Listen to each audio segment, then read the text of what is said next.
In the today's video, we are going to see IMAP, that is an Internet Message Access Protocol.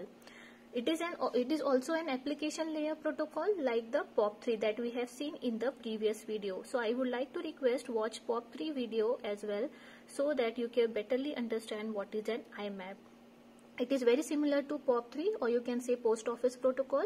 It is also used to receive the emails from the mail server, and it also uses client server model, means client send the request to the server and server responses to the client.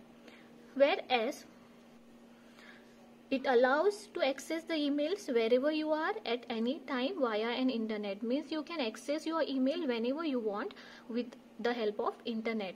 Actually, email messages are stored on a server. Whenever you check the inbox of your email, the email client sends the request to the server and it connects you with the help of the internet. So that's why we call it as a client server model. Now we will see how IMAP works. Think IMAP as an intermediary between email client and an email server. Email server are used for sending and receiving of messages that are the email messages, sending and receiving of email messages. Whenever you are signing into your email client, whenever you are signing into your email client using an IMAP, it contacts your email server for accessing of your email messages, and then the header of all your email messages are going to be displayed to the client. So one more important thing that you should remember, all the messages, email messages, are going to remain on email server only unless and until you delete it. It is always going to be stored on your email server unless and until you are going to delete it. Okay. Now see, as we have seen, POP3 or POP is also used for sending or receiving of your email. But why we should use IMAP? Because POP3 has some disadvantages. What are that disadvantages? POP3 cannot organize the emails. We cannot organize the emails in the form of different folders. Means you cannot even have an hierarchy of different folders. So you can easily organize and recognize what kind of mail it is, whether it is archive mail, whether it is sended mail, whether it is receiving mail, or it is in the inbox, or whether it is spam. We cannot organize the data. Whereas one more disadvantage in POP is it cannot partially, we cannot check the content partially. Means whenever we are receiving the email, you can see there are some content or some lines from where the mail has been received, what is the subject of that mail, and one or two, three lines you can easily see without opening an mail.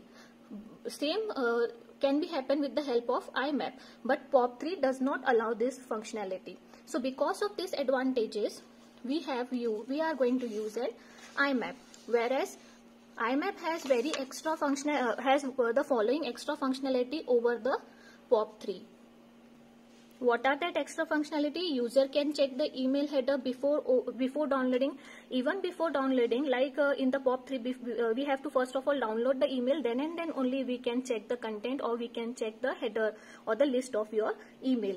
But in the IMAP, you can easily check the header of your content or the email messages before downloading the messages. Even you can search the content of your messages. If you have the header list, if you want to search any particular email, you can just type that particular word and you can search the particular content of that mail. One more important functionality that IMAP provides is that you can create, delete, and you can also rename the mailboxes on your mail server.